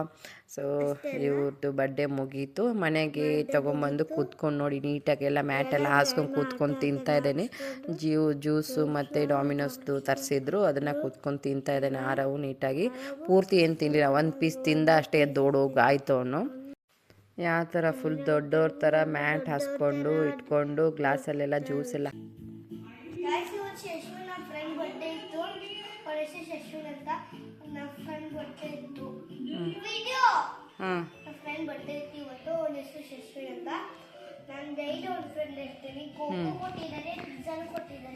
Thank you. ಟಿ ವಿ ನೋಡೋದಾಯಿತು, ತಿನ್ನೋದಾಯಿತು, ಎಲ್ಲ ಆಯಿತು. ಈಗ ಮತ್ತೆ ಹೋಗಿ ಅಟೆಂಡ್ ಆಗಿದ್ದಾನೆ ನೋಡಿ. ಅಲ್ಲಿ ಎಲ್ಲ ಗಿಫ್ಟ್ ಓಪನ್ ಮಾಡ್ತಾ ಇದ್ದಾರೆ ಕೂತ್ಕೊಂಡು. ಬಂದಿರೋ ಗಿಫ್ಟ್ನ ಓಪನ್ ಮಾಡೋದಂದ್ರೇ ಒಂಥರ ಖುಷಿ ಮಕ್ಕಳಿಗೆ. ಏನು ಕೊಟ್ಟಿದ್ದಾರೆ ಏನಿಲ್ಲ ಅಂತ ತುಂಬ ಕ್ಯೂರಿಯಾಸಿಟಿ ಇರುತ್ತೆ. ಈಗ ಕೂತ್ಕೊಂಡೆಲ್ಲ ಓಪನ್ ಮಾಡಿಸ್ತಾ ಇದ್ದಾರೆ ನೋಡಿ. ನೋಡಿ ತನ್ನ ಗಿಫ್ಟ್ನ ನೋಡೋವರೆಗೂ ಸಮಾಧಾನ ಇಲ್ಲ ನೋಡಿ. ಅವ್ನ ಗಿಫ್ಟ್ ಬಂತು ಅಂತ ಅವನ್ನ ಫುಲ್ ಹಗ್ ಮಾಡಿಕೊಂಡು ನೋಡು ಅಂತ ಹೇಳ್ತಾ ಇದ್ದಾನೆ. ಸೇಮ್ ಇಬ್ಬರು ಒಂದೇ ಥರ ಅಂತ ಹೇಳಿ ನೋಡಿ ಎಷ್ಟು ಖುಷಿ ಆಗ್ತಿದೆ ಅವನಿಗೆ ತೋರ್ಸೋಕ್ಕೆ ಅವನದು ಗಿಫ್ಟ್ನ ಅಂತ ಹೇಳಿ. ಗಿಫ್ಟ್ ನೋಡಿ ಅನ್ಬಾಕ್ಸಿಂಗ್ ಆಗೋಷ್ಟೊತ್ತಿಗೆ ಅವ್ನ ಫೇಸ್ ನೋಡಿ ರಿಯಾಕ್ಷನ್ ಯಾವ ಥರ ಇದೆ ಅಂತ. ಅವ್ರಿಗಿಂತ ಮೊದಲು ಇವನೇ ಕೈ ಹಿಡ್ಕೊಂಡು ಆಟ ಆಡೋಕ್ಕೆ ರೆಡಿ ಆಗಿಬಿಟ್ಟಿದ್ದಾನೆ. ಅವ್ನಿಗೆ ನೋಡೋಕ್ಕೆ ಬಿಡ್ತಿಲ್ಲ ಅವನು. ಈ ಥರ ನೋಡಿ ಲೈಟ್ ಆನ್ ಮಾಡಿಬಿಟ್ಟು ಚೆನ್ನಾಗಿ ಅನ್ಸತ್ತಲ್ಲ, ಇದು ನೋಡೋಕ್ಕೆ ಕ್ಯೂಟಾಗಿತ್ತು. ಹಾಗಾಗಿ ಇದನ್ನು ನಾನು ಪರ್ಚೇಸ್ ಮಾಡಿದೆ. ಎಲ್ಲರೂ ಎಷ್ಟು ಚೆನ್ನಾಗಿ ರೌಂಡಾಗಿ ಕೂತ್ಕೊಂಡು ಮಕ್ಕಳೆಲ್ಲರೂ ಹೇಗೆ ಎಂಜಾಯ್ ಮಾಡ್ತಾ ಇದ್ದಾರೆ ನೋಡಿ. ಸಖತ್ತಾಗಿರುತ್ತೆ ಅಲ್ಲ ಈ ಥರ ಮಕ್ಕಳೆಲ್ಲ ಎಂಜಾಯ್ಮೆಂಟ್ ಮಾಡೋದು. ಗಿಫ್ಟ್ನೆಲ್ಲ ಅನ್ಬಾಕ್ಸಿಂಗ್ ಮಾಡೋ ಅಷ್ಟೊತ್ತಿಗೆ ಅವ್ರು ಖುಷಿ ಪಡೋದು ನೋಡಿ. ಎಲ್ಲರೂ ಚೆನ್ನಾಗಿ ಅನಿಸುತ್ತೆ ನೋಡಿ. ಯಾವ ಥರ ಕೂತ್ಕೊಂಡು ಆಟ ಆಡ್ತಿದ್ದಾರೆ ಎಲ್ಲರೂ, ಪ್ರತಿಯೊಬ್ಬರು ಎಲ್ಲರೂ ಇದ್ದಾರೆ ನೋಡಿ ಕೂತ್ಕೊಂಡು ನೋಡಿ. ಈ ಥರ ಬರ್ಡೇ ಸೆಲೆಬ್ರೇಷನ್ ಎಲ್ಲ ಮುಗೀತು ಚೆನ್ನಾಗಿ. ಆಮೇಲೆ ನನಗೆ ಕ್ಲಿಪ್ಪಿಂಗ್ ಸಿಕ್ತು, ಹಾಗಾಗಿ ನಾನು ಆ್ಯಡ್ ಮಾಡ್ತಾಯಿದ್ದೀನಿ. ಆಮೇಲೆ ಈ ಥರ ಆಮೇಲೆ ಆ ಬಲೂನ್ಸ್ ಎಲ್ಲ ತೊಗೊಂಬಂದು ನಮ್ಮ ಮನೇಲಿ ಹಾಕ್ಕೊಂಡಿದ್ದಾರೆ ಆಟ ಆಡೋಕ್ಕೆ. ನೋಡಿ ಎಲ್ಲ ಬಲೂನ್ಸ್ ತೊಗೊಂಬಂದು ನೋಡಿ ಈ ಥರ ಫುಲ್ಲು ಮನೆ ತುಂಬ ಗಲೀಜು ಮಾಡಿ ಹಾಕ್ಬಿಟ್ಟಿದ್ರು. ಎಷ್ಟು ಗಲೀಜು ಮಾಡಿದರು ಅಂದರೆ ತುಂಬ ಗಲೀಜು ಮಾಡಿಬಿಟ್ಟಿದ್ರು. ನಾನೇನು ಮಾಡಿದೆ ಅಂದರೆ ಆಟ ಆಡೋಕ್ಕೆ ಬಿಟ್ಟು ಲಾಸ್ಟಿಗೆ ಅದೆಲ್ಲ ಪಾಪ್ ಮಾಡೋಕ್ಕೆ ಹೇಳ್ಬಿಟ್ಟೆ. ಮತ್ತು ಅದು ಏನು ಮಾಡೋದು ಇಟ್ಕೊಂಡು ಸುಮ್ಮನೆ ಮನೇಲಿ ಎ ಸಿ ಎಕ್ಕೂ ಇದಾಗಲ್ಲ, ಸುಮ್ಮನೆ ಅದು ಫುಲ್ ಇದು ಮಾಡಿಬಿಟ್ರೆ ಆಮೇಲೆ ಡಸ್ಟ್ಬಿನ್ಗೆ ಹಾಕ್ಬೋದು ಅಂತ ಹೇಳಿ ಎಲ್ಲರನ್ನೂ ಒಟ್ಟು ಹಾಕ್ಕೊಳ್ಳೋದು, ಈ ಥರ ಆಟ ಆಡೋದು ಒಂದೇ ಕೆಲಸ ಆರೋದು. ಆಮೇಲೆ ಈವ್ನಿಂಗ್ ಟೈಮಲ್ಲಿ ಸ್ವಲ್ಪ ಎಲ್ಲ ಕಸ ಎಲ್ಲ ಗುಡಿಸ್ಕೊಂಡು ನಾನು ದೀಪ ಹಚ್ಕೊಂಡೆ. ಅವ್ರು ಹಂಗೆ ಆಟ ಆಡ್ತಾನೆ ಇದ್ದರು, ಗಲಾಟೆ ಮಾಡಿಕೊಂಡು. ನನ್ನ ಸ್ವಲ್ಪ ಕೆಲಸ ಇತ್ತು. ಆಮೇಲೆ ಏನಂತಂದರೆ ಕಬೋರ್ಡಲ್ಲಿ ಬಟ್ಟೆ, ಸ್ಯಾರಿ ಎಲ್ಲ ಬ್ಲೌಸ್ಗಳು ಎಲ್ಲ ಏನಂತಂದರೆ ಯೂಸ್ ಮಾಡದೇ ಇರೋ ಏನಿದ್ವಲ್ಲ ರೆಗ್ಯುಲರಾಗಿ ಯೂಸ್ ಮಾಡದೇ ಇರೋ ಹಾಗೆ ಇಟ್ಟಿದ್ದೆ. ಅವು ಸ್ವಲ್ಪ ಸ್ಮೆಲ್ ಬರೋ ಥರ ಆಗಿದ್ದು. ಹಾಗಾಗಿನೇ ಎಲ್ಲ ಬ್ಲೌಸು, ಸ್ಯಾರೀಸು, ಆಮೇಲೆ ಡ್ರೆಸ್ಸು ಎಲ್ಲ ಬಿಸಿಲಿಗೆ ಹಾಕಿ ಒಂದು ಹಾಫ್ ಆ್ಯನ್ ಅವರ್ ಆ ಥರ ಎಲ್ಲ ಹಾಕಿ ತೆಗೆದುಬಂದು ಈ ಥರ ಬೆಡ್ ಮೇಲೆ ಇಟ್ಬಿಡ್ತೀನಿ. ಫೋಲ್ಡಿಂಗ್ ಇನ್ನೂ ಮಾಡಿಲ್ಲ, ಮಾಡ್ಕೋಬೇಕು. ಇದೆಲ್ಲ ಸ್ಯಾರಿ ಆಲ್ರೆಡಿ ಮೊನ್ನೆ ಹಾಕಿ ಫೋಲ್ಡ್ ಮಾಡಿಟ್ಟಿದ್ದೀನಿ, ಇನ್ನೂ ಎತ್ತಿಟ್ಟಿಲ್ಲ ಕಬೋರ್ಡಲ್ಲಿ, ಡಸ್ಟ್ ಬೀಳುತ್ತೆ ಅಂತ ಮೇಲ್ಗಡೆ ಕಾಟನ್ ಬಟ್ಟೆನ ಹಾಕಿದ್ದೀನಿ. ಸ್ವಲ್ಪ ಸ್ಯಾರೀಸ್ನ ಹಾಕಿದ್ದೀನಿ, ಇನ್ನೂ ಸ್ವಲ್ಪ ಹಾಕಬೇಕು. ಕಂಚಿ ಸ್ಯಾರೀಸ್ ಎಲ್ಲ ಹಾಕಿ ತೆಗೆದು ಫೋಲ್ಡ್ ಮಾಡಿಟ್ಟಿದ್ದೀನಿ. ಇದು ಮಾತ್ರ ನಾರ್ಮಲ್ ಸ್ಯಾರೀಸ್ ಇನ್ನೂ ಇಟ್ಟಿದ್ದೀನಿ. ಇದನ್ನೆಲ್ಲ ನೀಟಾಗಿ ಕವರಲ್ಲಿ ಹಾಕಿ ಎತ್ತಿಡಬೇಕು ಕಬೋರ್ಡಲ್ಲಿ. ಇನ್ನೂ ಆಗಿಲ್ಲ ಕೆಲಸ ನನಗೆ ಎತ್ತಿಡೋಕ್ಕೆ, ಸ್ವಲ್ಪ ಟೈಮ್ ಇಲ್ಲದೆ ಇರೋ ಕಾರಣ ಹಾಗೆ ಇಟ್ಟಿದ್ದೀನಿ. ಆಮೇಲೆ ಈ ಥರ ಪೌಚಸ್ನ ತರಿಸಿದ್ದೀನಿ, ಕವರ್ನ ಕಾಟನ್ದು. ಈ ಥರ ಕಾಟನ್ದ್ರಲ್ಲಿ ರೇಷ್ಮೆ ಸೀರೆ ಎಲ್ಲ, ಕಂಚಿ ಸ್ಯಾರಿ ಎಲ್ಲ ಹಾಕಿಟ್ರೆ ಏನೂ ಆಗಲ್ಲ, ಸ್ಮೆಲ್ ಕೂಡ ಬರೋದಿಲ್ಲ. ಹಾಗಾಗಿ ಆಮೇಲೆ ಅದು ನೆಪ್ತಲಿನ್ ಬಾಲ್ಸ್ ಇರುತ್ತಲ್ಲ ಅದು ಕೂಡ ತರಿಸಿದ್ದೀನಿ. ಅದನ್ನು ಹಾಕಿಡೋಣ, ಸ್ಮೆಲ್ ಬರಲ್ಲ ಅಂತ ಹೇಳಿ. ಅದು ಏನು ವೆಟ್ ಥರ ಅದು ಇರುತ್ತಲ್ಲ ಅಬ್ಸರ್ವ್ ಮಾಡ್ಕೊಳ್ಳುತ್ತೆ, ಆ ಥರ ಎಲ್ಲ ಹಾಕಿ ರೆಡಿ ಮಾಡಿಡೋಣ ಅಂತ ತರಿಸಿದ್ದೀನಿ. ಯಾವಾಗ ಆಗುತ್ತೆ ಕೆಲಸ ನೋಡಬೇಕು, ಆವಾಗ ನಾನೆಲ್ಲ ನೀಟಾಗಿ ಅರೇಂಜ್ ಮಾಡ್ಕೊಳ್ಳೋಣ ಕಬೋರ್ಡ್ನ ಅಂತ ಇದ್ದೀನಿ. ನಾನೆಲ್ಲ ಅರೇಂಜ್ ಮಾಡ್ಕೊಂಡ್ಮೇಲೆ ಆದಮೇಲೆ ಒಂದು ಸರಿ ನಾನು ಅದು ವಿಡಿಯೋನ ಮಾಡಿ ಅಪ್ಲೋಡ್ ಮಾಡ್ತೀನಿ, ನನ್ನ ಸ್ಯಾರಿ ಕಲೆಕ್ಷನ್ ಎಲ್ಲನೂ ಒಂದು ಸರಿ. ನೆಕ್ಸ್ಟ್ ಡೇ ಮಾರ್ನಿಂಗು ಆರೋಗ್ಯ ಬರ್ಡೇಗೆ ಅಂತ ಈ ಜಾಕೆಟ್ ತರಿಸಿದ್ದು, ಈ ಜೀನ್ಸ್ ಪ್ಯಾಂಟು ಮತ್ತು ಜಾಕೆಟ್ನ. ಬಟ್ ಅವನು ಇಡಲೇ ಇಲ್ಲ, ಅದನ್ನ ಹಾಕ್ಕೊಂಡು ಹೋಗಿಬಿಟ್ಟ. ಸಂಕ್ರಾಂತಿ ಡೇ ಸೆಲೆಬ್ರೇಷನ್ಗೆ ಅವ್ರ ಸ್ಕೂಲಲ್ಲಿ ಇವತ್ತು ಕಲರ್ ಡ್ರೆಸ್ ಇತ್ತು, ಹಾಗಾಗಿ ಅದನ್ನ ಹಾಕ್ಕೊಂಡು ಹೋಗಿಬಿಟ್ಟ. ಆಮೇಲೆ ಬರ್ಡೇಗೆ ಬೇರೆದು ತರಿಸ್ಕೋಬೇಕು ಮತ್ತೆ. ಈಗ ನೋಡಿ ಇದು ಬಲೂನ್ ಎಲ್ಲ ಬಾಕ್ಸ್ ಹೇಳಿದ್ದಾರೆ, ಡಸ್ಟ್ಬಿನ್ ಅವರಿಗೆ ಹಾಕಬೇಕು. ಯಾಕಂದರೆ ಸುಮ್ಮನೆ ಆಮೇಲೆ ಸ್ಮೆಲ್ ಬರುತ್ತೆ ಎಲ್ಲ ತೆಗೆದು ತಾವೇ ಪಾಪ್ ಮಾಡಿದ್ರು, ತಾವೇ ಎಲ್ಲ ತೆಗೆದು ಡಸ್ಟ್ಬಿನಲ್ಲಿ ಹಾಕಕ್ಕೆ ಹೇಳಿದ್ದೀನಿ. ಎಲ್ಲ ತೊಗೊಂಡೋಗಿ ಹಾಕ್ತಾಯಿದ್ದಾರೆ ಇಬ್ಬರೂ ಕಾಂಪಿಟೇಷನ್ ಮಾಡಿಕೊಂಡು ಆಟ ಆಡ್ತಾ. ನಾನು ಫಸ್ಟಾ ನೀನು ಫಸ್ಟಾ ಅಂತ ಆಟ ಆಡ್ಕೊಂಡೇ ಮಾಡ್ತಾಯಿದ್ದಾರೆ ಕೆಲಸನ. ಸೊ ಇದೆಲ್ಲ ಆದಮೇಲೆ ನೆಕ್ಸ್ಟ್ ಡೇ ಸಂಕ್ರಾಂತಿ ಹಬ್ಬ ಅಲ್ವಾ, ಹಬ್ಬಕ್ಕೆ ಏನಂತಂದರೆ ಆರೋಗ್ಯ ಎಣ್ಣೆ ಹಚ್ಚಿ ಎಣ್ಣೆ ಸ್ನಾನ ಮಾಡಿಸ್ದೆ ನಾನು. ಆಮೇಲೆ ನಮ್ಮ ಕಡೆ ಸಂಕ್ರಾಂತಿ ಎಲ್ಲ ಅಷ್ಟು ಗ್ರ್ಯಾಂಡಾಗಿ ಸೆಲೆಬ್ರೇಟ್ ಏನೂ ಮಾಡಲ್ಲ, ಬಟ್ ಈ ಸರಿ ಏನೋ ಮಾಡಿದ್ರೆ ಒಳ್ಳೆಯದು ಅಂತ ಹೇಳ್ತಿದ್ರು ಎಲ್ಲರೂ. ಹಾಗಾಗಿ ನಾನು ಆರೋಗ್ಯ ಇದು ಹಣ್ಣು ಏರಿಯೋದು ಅಂತಾರಲ್ಲ ಆ ಥರ ಅದನ್ನು ಮಾಡಿದ್ದೆ ನಾನು. ಫಲ ಏರಿಯೋದು ಅಂತಾರಲ್ಲ, ನಮಗೂ ಗೊತ್ತಿಲ್ಲ, ಅದು ನಮಗೂ ನಮ್ಮ ಅಮ್ಮವರೆಲ್ಲ ನಮಗೂ ಮಾಡಿಲ್ಲ, ಹಾಗೆ ನನಗೂ ಗೊತ್ತಿಲ್ಲ ಅದು. ಹಾಗಾಗಿ ನಾನು ಅಲ್ಲಿ ಎಲ್ಲ ಕೇಳಿಬಿಟ್ಟು ಹೆಂಗೆ ಮಾಡೋದು ಅಂತ ನೋಡಿ ನಾನು ರೆಡಿ ಮಾಡಿಕೊಂಡು ಈ ಸರಿ ಮಾಡೋಣ ಅಂತ ಮಾಡ್ತಾಯಿದ್ದೀನಿ. ನೋಡಿ ಎಲ್ಲ ಥರ ಸಂಕ್ರಾಂತಿ ಹಬ್ಬಕ್ಕೆ ಏನೇನು ಯೂಸ್ ಮಾಡ್ತಾರೆ ಎಲ್ಲ ಥರನೂ ತಗೊಂಬಂದು, ಆಮೇಲೆ ಅದು ಹಣ್ಣು ಎರಿಯೋಷ್ಟೊತ್ತಿಗೆ ಏನಂತಂದರೆ ಫಲ ಎರಿಯೋದು ಅಂತಾರಲ್ಲ, ಅದು ಏನೋ ಎಲ್ಲರೂ ಒಂದೊಂದು ಡಿಫ್ರೆಂಟ್ ನೇಮಲ್ಲಿ ಕರೀತಾರೆ. ಅದನ್ನು ಮಾಡೋಷ್ಟೊತ್ತಿಗೆ ಅದರಲ್ಲಿ ಗೋಲ್ಡ್ ಏನಾದ್ರು ರಿಂಗು ಸಮಥಿಂಗ್ ಏನಾದ್ರು ಹಾಕಿಬಿಟ್ಟು ಅದು ಕೂಡ ತಲೆ ಮೇಲೆ ಬಿದ್ದರೆ ಒಳ್ಳೆಯದು ಅಂತ. ಅಂದರೆ ಮಕ್ಕಳಿಗೆ ಕೆಟ್ಟ ದೃಷ್ಟಿ ಆಗಿರೋದು, ಆಮೇಲೆ ಅವರ ಅಭಿವೃದ್ಧಿಗೆ ಆ ಥರ ಎಲ್ಲದಕ್ಕೂ ಹಂಗಂತ ಅದು ರೀಸನ್ ಏನೇನೋ ಇದೆ, ನನಗೂ ಅಷ್ಟಾಗಿ ಗೊತ್ತಿಲ್ಲ. ಬಟ್ ತುಂಬ ಒಳ್ಳೆಯದು ಅಂತ ಹೇಳಿದಕ್ಕೆ ನಾನು ಈ ಸರಿ ಮಾತ್ರ ಸುಮ್ಮನೆ ಈ ಸರಿ ಫಸ್ಟ್ ಟೈಮ್ ಮಾಡಿದ್ದೀನಿ ಅಷ್ಟೇ. ನೆಕ್ಸ್ಟ್ ಟೈಮೆಲ್ಲ ಮಾಡೋಕ್ಕೆ ಹೋಗಲ್ಲ, ಯಾಕಂದರೆ ಈ ಸರಿ ಮಾಡಿದ್ರೆ ಒಳ್ಳೇದಂತಂದರು. ಹಾಗಾಗಿ ಒಂದು ಟೈಮ್ನಾದರೂ ಮಾಡೋಣ ಅಂತ ಹೇಳಿ ಮಾಡಿದ್ದಷ್ಟೇ ನಾನು ಆರೋಗ್ಯ. ಮಕ್ಕಳಿಗೆ ಯಾರು ಹೇಳಿದ್ರೇನು, ಯಾವ ಕಡೆ ಪದ್ಧತಿ ಆದರೂ ಏನು ಅವ್ರಿಗೆ ಒಳ್ಳೇದಾಗುತ್ತೆ ಅಂತಂದರೆ ಮಾಡೋದ್ರಲ್ಲಿ ತಪ್ಪೇನಿಲ್ಲ ಅಂತ ಅನ್ನಿಸ್ತು. ಹಾಗಾಗಿ ನಮ್ಮ ಕಡೆ ಮಾಡಲ್ಲ ಅಂದ್ರೂ ಕೂಡ ಒಳ್ಳೇದಾಗುತ್ತೆ ಅಂದಮೇಲೆ ಮಾಡೋಣ ಅಂತ ಹೇಳಿ ನಾನು ಮಾಡ್ತಾಯಿದ್ದೀನಿ ನನ್ನ ಮಗನಿಗೆ. ಇದು ಹೆಣ್ಮಕ್ಳಿಗೆ ತುಂಬ ಚೆನ್ನಾಗಿ ಮಾಡ್ತಾರೆ, ನನಗೆ ಗಂಡು ಮಗ ಅಲ್ಲ, ಹಾಗಾಗಿ ನಾನು ಇದನ್ನು ಸಿಂಪಲ್ಲಾಗಿ ಆರೋಗ್ಯ ಮಾಡ್ತಾಯಿದ್ದೀನಿ. ಫಸ್ಟ್ ಟೈಮ್ ಟ್ರೈ ಮಾಡ್ತಾಯಿದ್ದೀನಿ. ಅವನಿಗೆಲ್ಲ ಥರ ಒಳ್ಳೇದಾಗಲಿ ಅಂತ ಅಂದ್ಕೊಂಡು ಅವನಿಗೆ ಕೂಡ ಮಾಡಿದೆ ನಾನು ಈ ಥರ. ಕೆಲವರು ನಮ್ಮ ಕಡೆ ಮಾಡಲ್ಲ, ನಿಮ್ಮ ಕಡೆ ಮಾಡಲ್ಲ, ನಮ್ಮ ಪದ್ಧತಿ ಇಲ್ಲ ಹಾಗೆ ಹೀಗೆ ಅಂತ. ಬಟ್ ನಾನು ಅದೆಲ್ಲ ನೋಡೋಕ್ಕೆ ಹೋಗಲ್ಲ, ನಮ್ಮ ಕಡೆ ಮಾಡ್ತಾರಾ ಇಲ್ವಾ, ಒಟ್ಟಿನಲ್ಲಿ ಅದು ಅದನ್ನು ಮಾಡಿದ್ರೆ ಒಳ್ಳೇದಾಗುತ್ತೆ ಅಂತ ಅಂದಮೇಲೆ ನಾನು ಅದನ್ನು ಟ್ರೈ ಮಾಡ್ತೀನಿ. ನಮ್ಮ ಕಡೆ ಮಾಡಲ್ಲ, ಅದನ್ನ ಯಾಕೆ ನಾವು ಮಾಡಬೇಕು ಬೇರೆಯವ್ರು ಮಾಡೋದು ಅಂತ ಹೇಳಿ ನಾನು ಆ ಥರ ಎಲ್ಲ ಸುಮ್ಮನೆ ಕೂತ್ಕೊಳ್ಳೋದಿಲ್ಲ. ಅದು ಇಷ್ಟ ಆದರೆ ಚೆನ್ನಾಗಿ ಅನಿಸಿದ್ರೆ ನಂಗೆ ನಂಬೋ ಥರದಿದ್ದರೆ ನಾನು ಮಾಡ್ತೀನಿ ಅದನ್ನು. ಆ ಥರ ಮಾಡೋದ್ರಲ್ಲಿ ಯಾವುದೇ ತಪ್ಪಿಲ್ಲ. ಮಕ್ಕಳಿಗೆ ಒಳ್ಳೆಯದಾಗುತ್ತೆ ಅಂದರೆ ಯಾರ್ದು ನಮ್ಮ ಪದ್ಧತಿ ಆದ್ರೇನು ಬೇರೆಯವ್ರದ್ದು ಕಲ್ಚರ್ ಯಾರ್ದಾದ್ರೂ ಏನೋ ಮಾಡೋದು ತಪ್ಪಿಲ್ಲ ಅಂತ ನನ್ನ ಅನಿಸಿಕೆ. ಹಾಗಾಗಿ ನಾನು ಮಾಡಿದ್ದೀನಿ. ಎಲ್ಲ ಥರ ಇದನ್ನು ಅದರೊಳಗಡೆ ಹಾಕಿಬಿಟ್ಟು ಅದಕ್ಕೆ ಒಂದು ಗೋಲ್ಡ್ ಹಾಕಿ ಆಮೇಲೆ ಅದರೊಳಗಡೆ ಕಾಯಿನ್ಸು ಎಲ್ಲನೂ ಹಾಕಿಬಿಟ್ಟು ಈ ಥರ 3 ಟೈಮ್ಸ್ ಈ ಥರ ದೃಷ್ಟಿನ ತೆಗಿಬೇಕು. ಕ್ಲಾಕ್ ವೈಸು ಹಾಗೆ ಆ್ಯಂಟಿ ಕ್ಲಾಕ್ ವೈಸು. ಆಮೇಲೆ ಮೇಲೆ ಕೆಳಗೆ ಈ ಥರ 3 ಸರಿ ದೃಷ್ಟಿನ ನಿವಾಳಿಸ್ಬಿಟ್ಟು ತಲೆ ಮೇಲೆ ಹಾಕಬೇಕು. ಈ ಥರ ಮಾಡಿದ್ರೆ ಎಲ್ಲ ಕೆಟ್ಟ ದೃಷ್ಟಿಗಳು ಹೋಗುತ್ತೆ, ಅವ್ರಿಗೆ ಒಳ್ಳೆಯದಾಗತ್ತೆ ಅಂತ ನಂಬಿಕೆ. ಹಾಗಾಗಿ ನಾನು ಕೂಡ ಎಲ್ಲ ನಂಬಿಕೆನ ಇಟ್ಕೊಂಡು ಮಾಡ್ತಾಯಿದ್ದೀನಿ, ಯಾರಿಗೆ ಒಳ್ಳೆಯದಾಗಲಿ ಅಂತ ಹೇಳಿ. ಅವನು ಫುಲ್ ಎಂಜಾಯ್ ಮಾಡ್ತಾ ಇದ್ದಾನೆ. ಹಾಕಿದ ತಕ್ಷಣ ಮೊದಲು ಏನಂತಂದರೆ ಈ ಥರ ನಾನು ತೋರಿಸ್ಬಿಟ್ಟು ಈ ಥರ ನಿಂಗೂ ಮಾಡ್ತೀನಿ ಅಂದಿದ್ದಕ್ಕೆ ಅವನೇನಂತ ನಂಗೆ ಬೇಡ ಅಂತ ಅಳ್ತಾ ಇದ್ದ. ಆಮೇಲೆ ಬೇರೆ ಅಂದರೆ ಹುಡುಗಿರಿಗೆ ಮಾಡ್ತಾರೆ ಅದನ್ನು ನಾ ಮಾಡಿಸ್ಕೊಳ್ಳಲ್ಲ ಅಂತ ಹೇಳಿ ಆಮೇಲೆ ಬಾಯ್ಸ್ಗೂ ಮಾಡಿರೋದು ವಿಡಿಯೋ ತೋರಿಸಿ ಅದ್ರ ಮೇಲೆ ಸರಿ ಅಂತ ಮಾಡಿಸ್ಕೊಳ್ಳೋಕ್ಕೆ ಒಪ್ಕೊಂಡ. ಇಲ್ಲಾಂದರೆ ನಾರ್ಮಲಾಗಿ ಅವನೆಲ್ಲದಕ್ಕೂ ಹ್ಞೂ ಅಂತ ಅನ್ನಲ್ಲ. ನಂಗೆ ಬೇಡ ಹಂಗೆ ಹಂಗೆ ಇಂಟ್ರೆಸ್ಟ್ ಇಲ್ಲ ಆ ಥರ ಎಲ್ಲ ಮಾಡೋದು ಎಲ್ಲ ಬೇಡ ಅಂತ ಹೇಳ್ದ.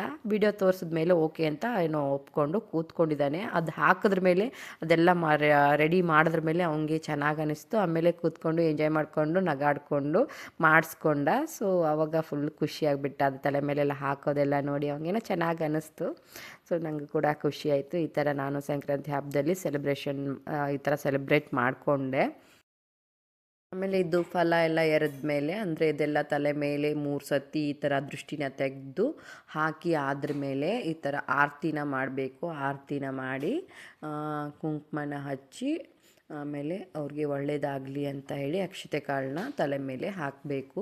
ಹಾಕಿ ಅದ್ರ ಮೇಲೆ ಏನಂತಂದರೆ ದೃಷ್ಟಿ ತೆಗೆಯೋಕ್ಕೆ ಬೇರೆ ದೀಪನ ಇದು ಮಾಡಬೇಕು. ದೃಷ್ಟಿಗೆ ನಾನು ಅದಕ್ಕೆ ಕೆಂಪು ನೀರು, ಅದಕ್ಕೆ ಅರಿಶಿನ ಕುಂಕುಮ ಹಾಕಿ ವಾಟರಲ್ಲಿ ಕೆಂಪು ಆರತಿ ಅಂತ ಅದನ್ನು ಮಾಡಿ ದೃಷ್ಟಿ ತೆಗೆಯೋಕ್ಕೆ ಇದು ಒಳ್ಳೆಯದಾಗಲಿ ಅಂತ ಇದು ಆರತಿ ಮಾಡೋದು ಬೇರೆ. ಆಮೇಲೆ ಅದು ದೃಷ್ಟಿ ತೆಗೆಯೋಕ್ಕೆ ಅಂತ ಕೆಂಪು ನೀರಿಂದು ಆರತಿ ಮಾಡಿಕೊಂಡು ಅದರಲ್ಲಿ 2 ದೀಪನ ಹಚ್ಚಿಟ್ಕೊಂಡು ಈ ರೀತಿ ಮಾಡಿದ್ರೆ ಎಲ್ಲ ದೃಷ್ಟಿ ಹೋಯಿತು ಅಂತ ಅರ್ಥ. ಹಾಗಾಗಿ ಲಾಸ್ಟಿಗೆ ಕೆಂಪು ಆರತಿ ಮಾಡ್ಕೋಬೇಕು. ಇದನ್ನು ನಾನು ಯೂಟ್ಯೂಬಲ್ಲಿ ಯಾವ ಥರ ಮಾಡಬೇಕು ಅಂತ ನೋಡಿ ಏನೇನು ಬೇಕು ಎಲ್ಲ ಐಟಮ್ಸ್ ಅಂತ ತರಿಸ್ಕೊಂಡು ಹೇಗೆ ಮಾಡಬೇಕು, ಯಾವ್ಯಾವ ಥರ ಹೇಗೆ ಆರತಿ ಮಾಡೋದು, ಹೇಗೆ ಅದನ್ನು ದೃಷ್ಟಿ ತೆಗೆಯೋದಂತ ಎಲ್ಲನೂ ನೋಡ್ಕೊಂಬಿಟ್ಟು ನಾನು ಕೂಡ ಅದನ್ನ ಮಾಡಿದೆ ಆರವ್ಗೆ. ಅವನು ಮಾಡೋಷ್ಟೊತ್ತಿಗೆ ಸುಮ್ಮನೆ ಕೂರಲ್ಲ ನೋಡಿ, ನಾನು ಹೆಂಗೆ ಮಾಡ್ತೀನಿ ಅದೇ ಥರ ಕೈಯೆಲ್ಲ ಇದು ಮಾಡ್ತಾನೆ. ಸೇಮ್ ಇದು ದೃಷ್ಟಿ ತೆಗೆಯೋದು ಕೆಂಪಾರ್ತಿದೆ ಹೆಂಗಾರೆ ಕ್ಲಾಕ್ ವೈಸ್ 3 ಟೈಮ್ಸ್ ಈ ಕಡೆ, ಆಮೇಲೆ ಆ್ಯಂಟಿ ಕ್ಲಾಕ್ ವೈಸ್ ಈ ಕಡೆ, ಆಮೇಲೆ ಮೇಲೆ ಕೆಳಗೆ 3 ಟೈಮ್ಸ್ ಮಾಡಿ ದೃಷ್ಟಿ ತೆಗೆದು ಅದನ್ನು ಆಚೆ ಕಡೆ ಚೆಲ್ಲಬೇಕು. ಆಯಿತು. ಆಮೇಲೆ ಏನಂತಂದರೆ ನಮ್ಮ ಅಕ್ಕ ಮಗ ಕೂಡ ಇವನ್ಕಿಂತ ಸಣ್ಣವನು, ಅವನಿಗೆ ಈಗ 2.5 ವರ್ಷ. ಅವನು ಕೂಡ ಕರ್ಕೊಂಬರೋಕ್ಕೆ ಹೇಳಿದ್ದೆ, ಇಬ್ರಿಗೂ ಜೊತೆಗೆ ಮಾಡೋಣ ಅಂತೇಳಿ. ಇವನಿಗೆ ಅದ್ರ ಮೇಲೆ ಅವನಿಗೂ ಕೂಡ ಮಾಡಿದ್ವಿ. ಅವ್ನು ಮಾಡೋಷ್ಟೊತ್ತಿಗೆ ಆರವೇನಂತಂದರೆ ನಾ ಮಾಡ್ತೀನಿ ಅಂತ ಜಗಳ ಮಾಡ್ತಾ ಇದ್ದ. ನಾನಂದೆ ಮೊದಲು ಅವ್ರ ಅಮ್ಮ ಮಾಡಲಿ ಆಮೇಲೆ ನೀ ಮಾಡುವಂತೆ ಅಂತ ಹೇಳಿ ಮೊದಲು ಅವ್ರ ಅಮ್ಮ ಮಾಡಿ ತೆಗೆದ್ಲು ದೃಷ್ಟಿನ ನಮ್ಮ ಅಕ್ಕ. ಅವನಿಗೆ ಮಾಡಿ ಆದ್ರ ಮೇಲೆ ನೋಡಿ ಎಷ್ಟು ಚೆನ್ನಾಗಿ ಸುಮ್ಮನೆ ಕೂತ್ಕೊಂಡಿದ್ದಾನೆ ಅವನು. ಅವನಿಗೆ ಅವ್ರ ಅಮ್ಮ ಮಾಡಿ ಆದ್ರ ಮೇಲೆ ಆಮೇಲೆ ಇವನು ಕೂಡ ಮಾಡ್ದ, ಆರತಿ ಕೂಡ ಮಾಡ್ದ ಇವನು. ನಾನು ಮಾಡ್ತೀನಿ ಅಂತ ಅದು ಆರತಿನ ಮಾಡಬಾರ್ದು, ಬಾಯ್ಸು ಗರ್ಲ್ಸ್ ಮಾತ್ರ ಮಾಡಬೇಕು, ನೀವು ಮಾಡಬಾರ್ದು ಅಂದರೆ ಕೇಳಲೇ ಇಲ್ಲ. ಸೊ ಅವನು ಕೂಡ ಫಲಾನ ಎರ್ದ್ಬಿಟ್ಟ ತಲೆ ಮೇಲೆ ಹಾಕಿ ಆಮೇಲೆ ಆರತಿ ಎಲ್ಲ ಮಾಡಿ ಆಮೇಲೆ ತಾನು ಇಬ್ಬರು ಜೊತೆ ಕೂತ್ಕೊಂಡು ಮತ್ತೆ ಒಂದು ಸತಿ ಮಾಡಿಸ್ಕೊಂಡ್ರು. ಈ ಥರ ಎಲ್ಲ ಮಕ್ಕಳಿಗೆ ಮಾಡಿದ್ರೆ ತುಂಬ ಒಳ್ಳೆಯದಂತೆ, ದೃಷ್ಟಿ ಹೋಗುತ್ತೆ ಅಂತೆ. ನೀವು ಬೇಕು ಅಂದರೆ ಟ್ರೈ ಮಾಡಿ. ಇಬ್ಬರದ್ದು ಆದ ತಕ್ಷಣ ಈಗ ಇಬ್ಬರು ಜೊತೆ ಕೂತ್ಕೋಬೇಕಂತೆ. ಹಾಗಾಗಿ ಅವನು ಕೂತ್ಕೊಂಡು ಅವನ ಮೇಲೆ ಅವನ್ನ ಕೂರಿಸ್ಕೊತಾ ಇದ್ದಾನೆ. ಕೂರಿಸ್ಕೊಂಡು ಇಬ್ಬರಿಗೂ ಫಲ ಏರಿಬೇಕಂತೆ. ಆಲ್ಮೋಸ್ಟ್ ಎಲ್ಲ ಐಟಮ್ಸ್ ಖಾಲಿ ಆಯಿತು. ಅದೇ ಕೆಳಗಡೆ ಬಿದ್ದಿರೋದನ್ನೇ ಎಲ್ಲ ತೆಗೆದು ಆ ತಲೆ ಮೇಲೆ ಹಾಕಾಯಿತು. ಆಮೇಲೆ ಹಂಗೆ ಅದನ್ನೇ ತಿನ್ನೋದು ಎಲ್ಲ ಮಾಡ್ತಾಯಿದ್ರು. ತಲೆ ಮೇಲೆ ಹಾಕೋಷ್ಟೊತ್ತಿಗೆ ತೊಗೊಂಡು ತಿನ್ನೋದು ಎಲ್ಲ. ಅದಕ್ಕೆ ಹೂ ಕೂಡ ಹಾಕಿದ್ವಿ, ಹೂ ಎಲ್ಲನೂ ಹಾಕಿಬಿಟ್ಟು ಮಾಡಬೇಕು. ನೋಡಿ ಇಬ್ಬರು ಕೂತ್ಕೊಂಡಿದ್ದಾರೆ. ಇದೆಲ್ಲ ಆಯಿತು. ಇಷ್ಟು ಸಂಕ್ರಾಂತಿ ಸೆಲೆಬ್ರೇಷನ್ ಅಂತ ಏನಿಲ್ಲ, ಇದು ಮಾತ್ರ ನಾವು ಮಾಡಿದ್ದು, ಮತ್ತೇನಿಲ್ಲ. ಆಮೇಲೆ ಎಳ್ಳು ಕೊಡೋದು ಎಲ್ಲ ಇರುತ್ತಲ್ಲ, ಅದು ಬಂದವ್ರಿಗೆಲ್ಲ ಕೊಡೋದು ಅಷ್ಟು ಮಾಡಿದ್ದಷ್ಟೇ. ಮತ್ತೇನು ಜಾಸ್ತಿ ನಮ್ಮ ಕಡೆ ಎಲ್ಲ ಮಾಡಲ್ಲ, ಹಾಗಾಗಿ ಜಾಸ್ತಿ ನಾವೇನು ಸೆಲೆಬ್ರೇಟ್ ಮಾಡಲ್ಲ. ಸೊ ಇದಾಗಿತ್ತು ನಮ್ಮ ಸಂಕ್ರಾಂತಿ ಹಬ್ಬದ ಸೆಲೆಬ್ರೇಷನ್, ಮಕ್ಕಳಿಗೆ ಫಲ ಎರಿಯೋದು. ಈಗ ಆರವ್ದು ಟರ್ನ್ ನೋಡಿ, ಆರವ್ ಹಾಕ್ತಾ ಇದ್ದೇನೆ ಅವ್ರ ತಮ್ಮಗೆ ತಲೆ ಮೇಲೆ. ಆಮೇಲೆ ಅದೆಲ್ಲ ಹಾಕಿ ಆದ್ರ ಮೇಲೆ ಅವನಿಗೆ 3 ಸತಿ ಹಾಕಬೇಕಂತೆ, ಸೇಮ್ ನಾವು ಯಾವ ಥರ ಮಾಡಿದ್ವಿ ಆ ಥರ. ಸೊ ನಾವು ತೆಗೆದು ಕೊಟ್ವಿ, ಅವನು ಹಾಕ್ತಾಯಿದ್ದ. ಆಮೇಲೆ ಆರತಿ ಕೂಡ ಮಾಡ್ದೆ, ಆರತಿ ಎಲ್ಲ ಮಾಡಿ ಕಂಪ್ಲೀಟ್ ಮಾಡ್ದೆ. ಮಕ್ಕಳಿಗೆ ಏನಂತಂದರೆ ನಾವೇನು ಮಾಡ್ತೀವಿ ಸೇಮ್ ಟು ಸೇಮ್ ಅದೇ ಥರ ಮಾಡಬೇಕು. ಹಾಗಾಗಿ ಮಕ್ಕಳ ಮುಂದೆ ಏನು ಒಳ್ಳೇದು ಮಾಡಬೇಕು ಅದು ಮಾತ್ರ ಮಾಡಬೇಕು, ಬೇರೆದೆಲ್ಲ ಮಾಡಿದ್ರೆ ಅದನ್ನು ಕೂಡ ಕಲ್ತ್ಕೊಂಡ್ಬಿಡ್ತಾರೆ ಅವರು. ನೋಡಿ ಅವನು ಮಾಡಿಬಿಟ್ಟು ಇಬ್ಬರು ಜೊತೆಗೆ ಕೂತ್ಕೊಂಡು ಎಂಜಾಯ್ ಮಾಡಿ ಇಷ್ಟೆಲ್ಲ ಮುಗಿಸಿದ್ವಿ. ಇದಾಗಿತ್ತು ಇವತ್ತಿನ ನನ್ನ ಮಿನಿ ಬ್ಲಾಗ್. ಸಂಕ್ರಾಂತಿ ಹಬ್ಬದ್ದು ಇಬ್ಬರು ಸೇರಿಬಿಟ್ಟು ಹಾಗೆ ಆ ಇಬ್ಬರಿಗೂ ದೃಷ್ಟಿ ಕೂಡ ಮತ್ತೆ ಒಂದು ಸರಿ ತೆಗ್ದಾದ್ರ ಮೇಲೆ ಎಲ್ಲ ಮುಗೀತು. ಯಾರ್ಯಾರು ನನ್ನ ಬ್ಲಾಗ್ಸ್ನ ನೋಡ್ತಾ ಇದ್ದೀರಾ ಸಬ್ಸ್ಕ್ರೈಬ್ ಮಾಡಿ ಸಪೋರ್ಟ್ ಮಾಡಿ ಅಂತ ಹೇಳ್ತಾ ನಾನು ಇವತ್ತಿನ ಬ್ಲಾಗ್ಸ್ನ ಮುಗಿಸ್ತಾ ಇದ್ದೀನಿ. ಹಾಗೆ ನೆಕ್ಸ್ಟ್ ಬ್ಲಾಗ್ ಒಂದೇ ಸಿಗ್ತೀನಿ, ಯಾರೋ ಬರ್ಡೇ ಏನು ಸ್ಪೆಷಲ್ ಇದೆ ಅಂತ ಹೇಳಿ, ಯಾರೋ ಬರ್ಡೇದು ಸೆಲೆಬ್ರೇಷನ್ದು ನಾನು ವಿಡಿಯೋನ ಅಪ್ಲೋಡ್ ಮಾಡ್ತೀನಿ ನೆಕ್ಸ್ಟು. ಅಲ್ಲಿವರೆಗೂ ಎಲ್ಲರಿಗೂ ಬಾಯ್. ಸಬ್ಸ್ಕ್ರೈಬ್ ಮಾಡೋದನ್ನು ಮರಿಬೇಡಿ, ಮಾಡಿ ಸಪೋರ್ಟ್ ಮಾಡಿ ಅಂತ ಹೇಳ್ತಾ, ಹಾಗೆ ವಿಡಿಯೋಸು ಯಾವ ಥರ ಚೆನ್ನಾಗಿ ಬರ್ತಿದೆನಾ ಇಲ್ವಾ, ಏನಾದ್ರು ಬೋರಿಂಗ್ ಇದೆನಾ ನನಗೆ ಜಸ್ಟ್ ಒಂದು ಕಮೆಂಟ್ ಮಾಡಿ ತಿಳಿಸಿ ಅಂತ ಹೇಳ್ತಾ ನಾನು ಇವತ್ತಿನ ಬ್ಲಾಗ್ನ ಮುಗಿಸ್ತಿದ್ದೀನಿ. ಎಲ್ಲರಿಗೂ ಬಾಯ್. ಸಬ್ಸ್ಕ್ರೈಬ್ ಮಾಡೋದನ್ನು ಮರಿಬೇಡಿ. ಬಾಯ್. ಯಾರ್ಯಾರು ನನ್ನ ಇಷ್ಟ ಆಯ್ತು ನಮ್ಮ ಬ್ಲಾಗ್ ಲೈಕ್ ಮಾಡಿ, ಶೇರ್ ಮಾಡಿ, ಕಮೆಂಟ್ ಮಾಡಿ. ಇದು ಮರಿಬೇಡಿ, ಬಟ್ ಸಬ್ಸ್ಕ್ರೈಬ್ ಮಾಡೋದು ಮರಿಬೇಡಿ. ನೀವು ಡೈಲಿ ಮರಿತೀರ ಅಂತ ಗೊತ್ತು. ಮರಿಬೇಡಿ ಸಬ್ಸ್ಕ್ರೈಬು, ಲೈಕ್ ಮಾಡಿ, ಶೇರ್ ಮಾಡಿ, ಕಮೆಂಟ್ ಮಾಡಿ ಈ ವಿಡಿಯೋಗೆ. ಆಮೇಲೆ ಬಾಯ್ ಗಾಯ್ಸ್. ಆಮೇಲೆ ನಮ್ಮ ಬರ್ಡೇದಲ್ಲಿ ಸಿಗ್ತೀನಿ. ಆಮೇಲೆ ಬರ್ಡೇದಲ್ಲಿ ಲೈಕ್ ಮಾಡಬೇಕಾಯ್ತಾ? ಲೈಕ್ ಮಾಡಿಲ್ಲ ಅಂದರೆ ಬರ್ಡೇನೇ ಮಾಡಲ್ಲ ನಂದು. ಆಯಿತು. ಯಾರ್ಯಾರು ನನ್ನ ಚಾನಲ್ ಸಬ್ಸ್ಕ್ರೈಬ್ ಮಾಡ್ತೀರಾ ಮಾಡಿ, ಶೇರ್ ಮಾಡಿ, ಕಮೆಂಟ್ ಮಾಡಿ. ಬಾಯ್.